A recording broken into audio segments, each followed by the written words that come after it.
Hello everyone, welcome to CLAT prep. आज है 21 of the जुलाई 2025। जैसा कि आप सभी को पता है, हम डेली न्यूज एनालिसिस करते हैं, फैक्चुअल एनालिसिस करते हैं और उसके साथ साथ 20 क्वेश्चंस की प्रैक्टिस भी करते हैं। तो चलिए उसी सीक्वेंस को कंटिन्यू करते हैं। आज का पहला क्वेश्चन हमारे सामने, which organization was designated as a foreign terrorist organization FTO by the United States in July 2025 for its involvement in the deadly April 2022 Pahalgam attack.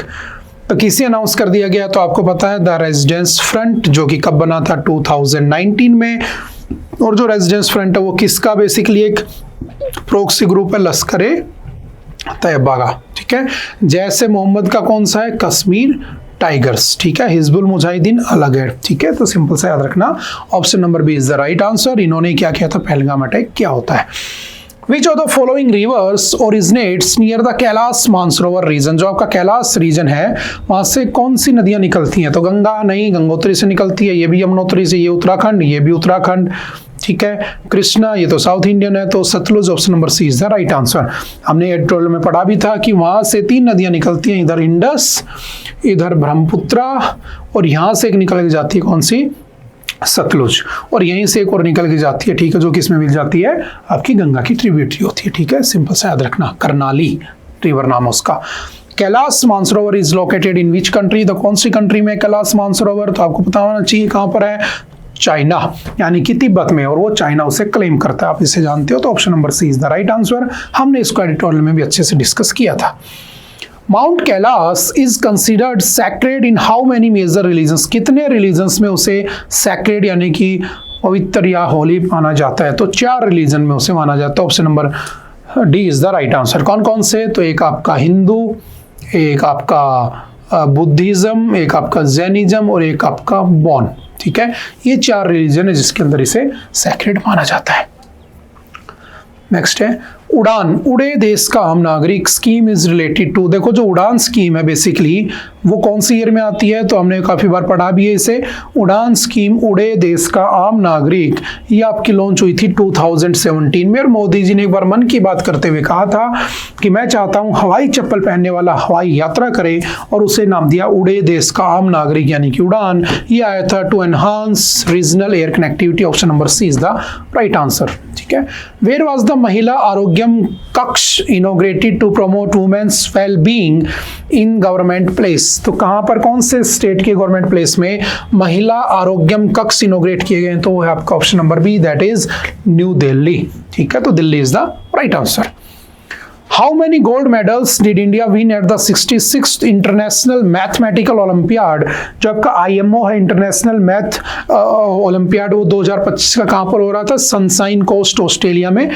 कितने मेडल जीते हैं भारत ने? तो 3 मेडल जीते हैं, याद रखना। Option number B is the right answer.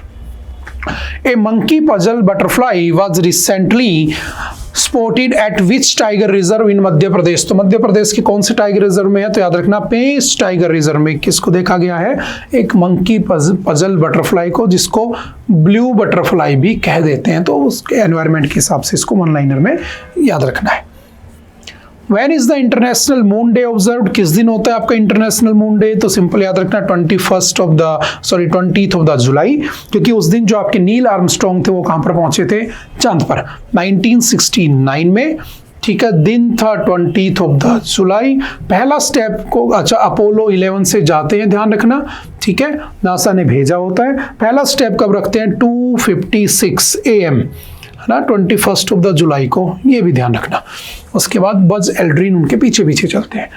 When is the national space day? National space day कब बनाते हैं? तो ये हम उस दिन बनाते हैं जिस दिन हमारा चंद्रयान 3 जो था वो सक्सेसफुली लैंड कर गया था। ठीक है, लैंडिंग साइट को क्या नाम दिया था? तो उसको नाम दिया गया था आपका शिव शक्ति पॉइंट। ठीक है, और मोदी जी ने 23rd ऑफ द अगस्त को क्या अनाउंस कर दिया था? विल बी ऑब्जर्व्ड एज, कैसे माना जाएगा उसे? तो याद रखना, नेशनल स्पेस डे, ऐसा उन्होंने कहा होता है। तो B is the right answer.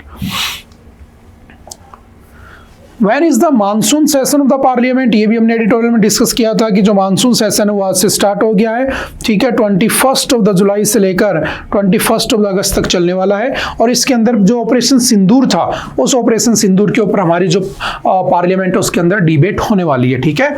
तो बने रहिए लोकसभा टीवी के ऊपर, देखते हैं क्या होता है, ठीक है, वहीं पर लाइव चलता है ये। Which country hosted the first ever AI Safety Summit in 2023? कौन सी कंट्री जिसने पहली बार 2023 में AI सेफ्टी समिट को होस्ट किया था? तो वो कौन सा था? यूके, ठीक है। ब्लेचली के अंदर यूके में इसको होस्ट किया गया था। अगले साल कौन होस्ट करने का प्लान बना रहा है? इंडिया। इसके ऊपर हमने एक एडिटोरियल भी अच्छे से डिस्कस किया था, ठीक है। चलते हैं next. Which country is scheduled to host the AI Safety Summit in 2026? तो कौन होस्ट करने का प्लान बना रहा है? India. Option number B is the right answer. चलते हैं next. What is the main focus of UNSC Resolution 1267? कब आया था 1267?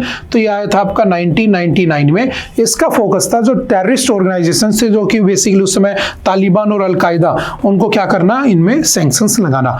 इसलिए इसका जो UNSC का जो रेजोल्यूशन 1267 डाला जाता है। ये न्यूज़ में क्यों था? क्योंकि TRF को क्या कर दिया गया है, इसमें डाल दिया गया है, तो ये न्यूज़ में आ गया और कुछ नहीं था। UNSC क्या होता है? United nation security council. Total 15 member होते हैं, 15 members, 10 members non permanent, 5 members permanent. UK, USA, France, Russia, China, ये क्या होते हैं?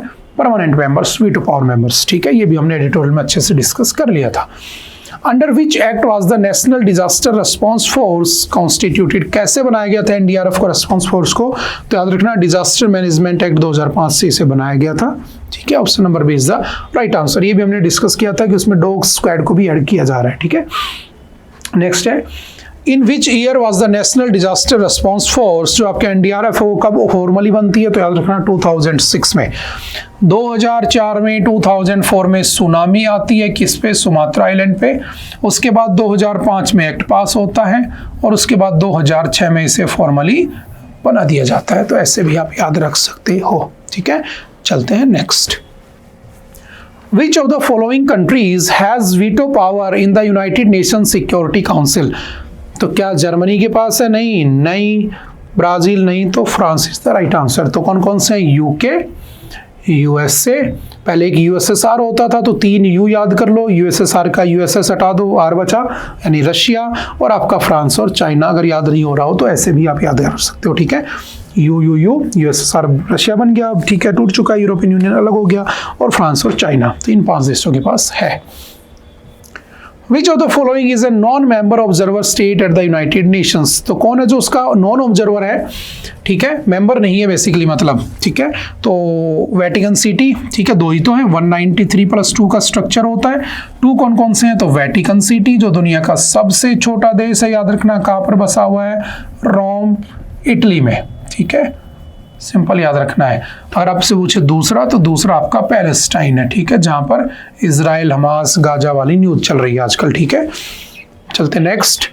Who was the first human to travel into space? Space में जाने वाला पहला इंसान कौन था? तो याद रखना, स्पेस में जाकर धरती के 2 चक्कर लगाने वाला पहला इंसान कौन था? वो था यूरी गागरिन, और ये जाता है 12 अप्रैल 1961 को। दैट इज वाई 12 अप्रैल को हम क्या बनाते हैं?